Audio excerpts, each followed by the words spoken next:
ആത്മീയ ഭോജ്യത്തിൽ നാം ഇന്ന് വിചിന്തനം ചെയ്യുന്ന വിഷയം, ലോകത്തിൻ്റെ ആ ഒരു പ്രവണതയിൽ നിന്ന് വ്യത്യസ്തമായിട്ട് ദൈവമക്കളായി നമുക്ക് ചിന്തിക്കാൻ പറ്റണം.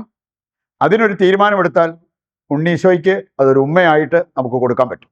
ലോകത്തിൻ്റെ ഒരു കോമൺ ട്രെൻഡ് ചിന്തിച്ചാൽ നമുക്ക് മനസ്സിലാവും. അതിങ്ങനെ വേണമെങ്കിൽ പറയാം, കുരിശേ വിട, സുഖമേ ശരണം. ഇത് പലർക്കും വേണ്ടത് എന്താ? സുഖം, സുഖജീവിതം. കുരിശോ സഹനങ്ങളോ അങ്ങനെയുള്ള കാര്യങ്ങളൊന്നും എടുക്കാൻ റെഡിയല്ല. പലപ്പോഴും ഓർത്തിട്ടുണ്ട്, പല ധ്യാന കേന്ദ്രങ്ങളിൽ നടക്കുന്ന രോഗസൗഖ്യങ്ങൾ, അതാണ് ഇന്ന് പലരെയും അങ്ങോട്ട് നയിക്കാൻ കാരണം. ഈ രോഗശാന്തി നിലച്ചു പോയാൽ ചിലപ്പോൾ പല ധ്യാന കേന്ദ്രങ്ങളും അടഞ്ഞു പോകും. കാരണം മനുഷ്യർക്ക് വേണ്ടത് അവിടെ കിട്ടുന്ന പഠനങ്ങളോ അതിൻ്റെ വെളിച്ചത്തിൽ ജീവിതത്തിൽ ദൈവം എന്തനുവദിച്ചാലും അതെടുത്ത് മുമ്പോട്ട് പോകണം. ത്യാഗങ്ങൾ, സഹനങ്ങൾ അതെടുത്ത് എൻ്റെ ക്രിസ്തീയ ജീവിതം തെളിയണം, മറ്റുള്ളവർക്ക് നന്മ ചെയ്യാൻ പറ്റണം. അങ്ങനെയൊക്കെ ചിന്തിക്കാനായിട്ട് എത്ര പേർക്ക് പറ്റുന്നുണ്ട്? ഒരു സംഭവം ഞാൻ ഓർക്കുകയാണ്. ഒരു മനുഷ്യനിങ്ങനെ ഒരു വൈദികനെ കാണാൻ വേണ്ടി അച്ഛനെ വിളിച്ചു ചോദിച്ചു, അച്ഛാ വന്നാൽ കാണാൻ പറ്റുമോ? കാണാമല്ലോ, നീ എപ്പോഴാണ് വരിക? അപ്പോൾ അവൻ സമയം പറഞ്ഞപ്പോഴത്തേക്ക് അച്ഛൻ പറഞ്ഞു, ആ സമയത്ത് ഞാൻ പള്ളി കാണും, അങ്ങോട്ട് വന്നാൽ മതി.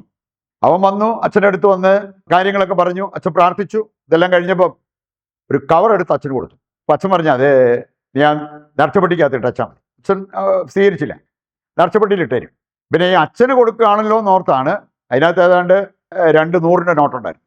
അച്ഛന് കൊടുക്കുമ്പോൾ അച്ഛനെ നോക്കുമ്പോൾ അല്ലെങ്കിൽ മോശമല്ലേ, നേർച്ചപ്പെട്ടിയിൽ ഇട്ടേക്കാൻ പറഞ്ഞപ്പോഴത്തേക്കും അവനൊരു വീണ്ടും വിചാരം, അതിനാണ് ഇത്രയും വേണ്ടല്ലോ.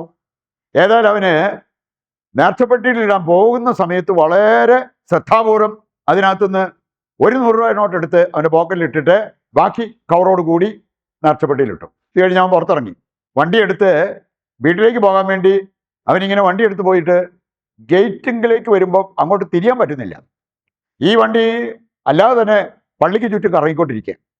ഏതാനും പ്രാവശ്യം അങ്ങനെ കറങ്ങി കഴിഞ്ഞപ്പോൾ അവൻ അടിച്ചു മാറ്റിയ 100 രൂപയുടെ പെട്രോൾ തീർന്നു കഴിഞ്ഞപ്പോൾ അച്ഛൻ എഴുന്നേറ്റ് വന്നിട്ട് പറഞ്ഞു, എടാ അതല്ലടാ വഴിയാ, അങ്ങോട്ട് പോക്കോ. ആ സമയത്ത് അവന് ഗേറ്റിങ്ങെ കൂടെ പുറത്തോട്ട് പോകാനായിട്ട് സാധിക്കുകയും ചെയ്തു. ഒരു കാര്യം, നമ്മുടെയൊക്കെ ഉള്ള് കൃത്യം അറിയുന്നവനാണ് നമ്മുടെ ദൈവം. നമ്മുടെയൊക്കെ നിയോഗങ്ങൾ അല്ലെങ്കിൽ ഉദ്ദേശശുദ്ധി ഇതെല്ലാം മനസ്സിലാക്കാൻ കഴിവുള്ളവനാണ് നമ്മുടെ ദൈവം.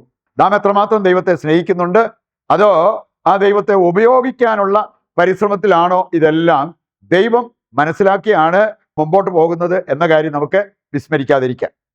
നമുക്കിതിൻ്റെ വെളിച്ചത്തിൽ ഏതാനും ചില കാര്യങ്ങൾ ഇന്ന് ഒന്ന് കണ്ണു തുറന്ന് നോക്കിയാൽ നമ്മുടെ ചുറ്റുപാട് നമ്മൾ കാണുന്നത് എന്താ? സുഖജീവിതത്തോടുള്ള കൊതി വളർന്നുകൊണ്ടിരിക്കുക. ആർക്കും ത്യാഗങ്ങളോ കഷ്ടപ്പാടുകളോ സഹനങ്ങളോ ഒന്നും വേണ്ട. സുഖജീവിതം, അതിനോടുള്ള കൊതി മൂത്തുകൊണ്ടിരിക്കുകയാണ്. അങ്ങനെ സംഭവിച്ചു കഴിഞ്ഞാൽ നമുക്ക് ആത്മീയമായിട്ട് ഒത്തിരി വളർച്ചയൊന്നും പ്രാപിക്കാൻ സാധിക്കില്ല എന്നുള്ളത് നാം തിരിച്ചറിയേണ്ട ഒരു കാര്യമാണ്. നമ്മൾ ശരിക്കും യേശുവിനോട് ഐക്യപ്പെട്ട് വിശുദ്ധ ജീവിതം നയിക്കാൻ ഉദ്ദേശിക്കുമ്പോൾ പീഡിപ്പിക്കപ്പെടും. ആ പീഡനം, ആ സഹനം അതെടുക്കാൻ നമ്മൾ തയ്യാറല്ലെങ്കിൽ യേശുവിനോട് ഐക്യപ്പെട്ട് വിശുദ്ധ ജീവിതം നയിക്കാനായിട്ട് നമുക്ക് സാധിച്ചെന്ന് വരില്ല. അതിന് എത്ര പേർക്ക് അത് വേണം? നമ്മുടെ എല്ലാം ശ്രദ്ധ ഒരുപക്ഷെ എങ്ങനെയെങ്കിലും ഉള്ള സഹനങ്ങളെല്ലാം മാറിയിട്ട് എൻ്റെ രോഗങ്ങളൊക്കെ സുഖപ്പെട്ടിട്ട് എനിക്ക് കുറച്ചുകൂടി സുഖമായിട്ട് ജീവിക്കണം. സുഖം, സുഖേച്ഛ, അതെല്ലാം ഇന്ന് നയിച്ചുകൊണ്ടിരിക്കുന്ന പല വ്യക്തികളെയും നമ്മൾ കണ്ടെന്ന് വരും. ഒരുപക്ഷെ നമ്മൾ ആ ഗണത്തിൽപ്പെട്ടവരായിരിക്കാം. ആ ഒരു കാഴ്ചപ്പാടിന് മാറ്റം വരുത്താൻ നമ്മൾ തീരുമാനമെടുത്താൽ ഉണ്ണീശോ ഒരുപാട് സന്തോഷിക്കും, നമ്മളെ സ്നേഹിക്കും. ആ ഉണ്ണീശോയുടെ ഉമ്മ നമുക്ക് ലഭിക്കും എന്നുള്ള ആ ഒരു ബോധ്യം നമുക്ക് ഉണ്ടാകട്ടെ. രണ്ടാമതായിട്ട് നമ്മൾ മനസ്സിലാക്കിയിരിക്കേണ്ട ഒരു കാര്യം ഇതാണ്, കുരിശെടുക്കാൻ പഠിപ്പിക്കുന്നവരാണോ ഇന്നത്തെ ശുശ്രൂഷകർ?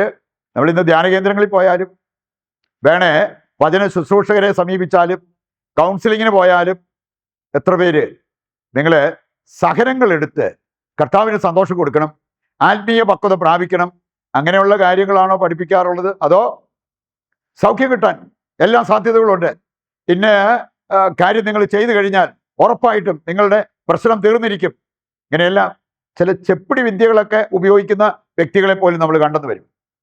നമുക്കിന്ന് ആവശ്യമായിട്ടുള്ളത് ശരിയായ പഠനമാണ്.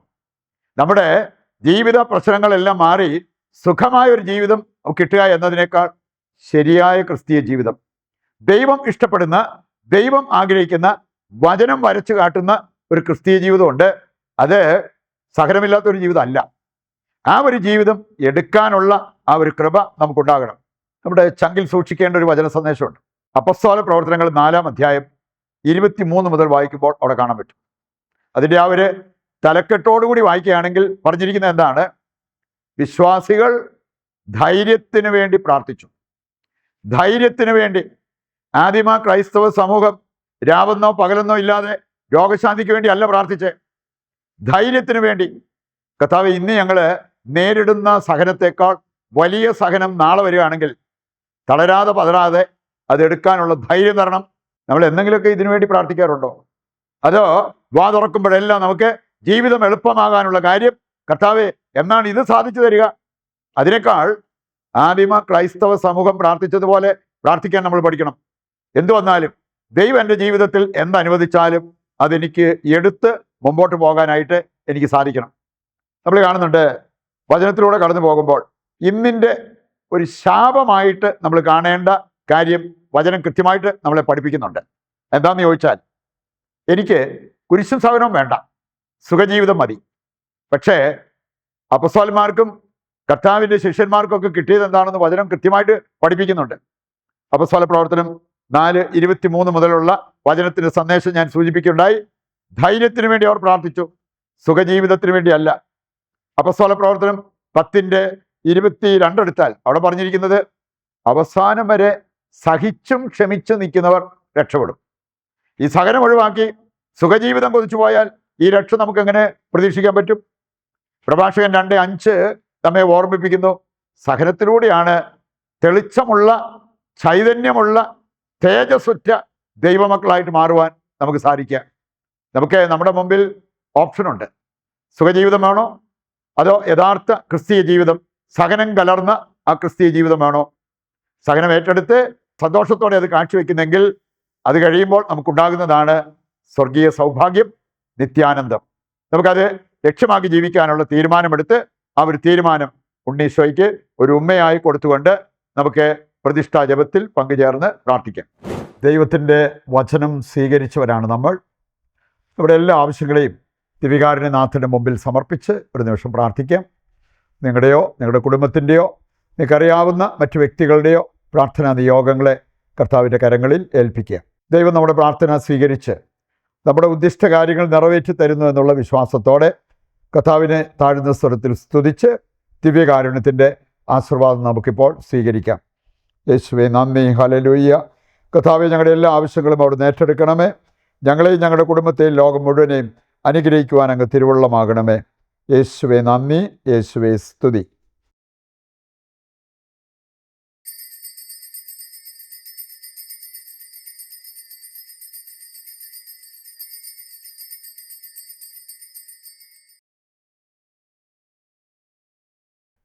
ഈശോ മിശിഹായ്ക്ക് സ്തുതിയായിരിക്കട്ടെ. മറ്റൊരു എപ്പിസോഡുമായി നാളെ വീണ്ടും നമുക്ക് ഒന്നിക്കാം. ദൈവം നിങ്ങളെ സമൃദ്ധമായി അനുഗ്രഹിക്കട്ടെ.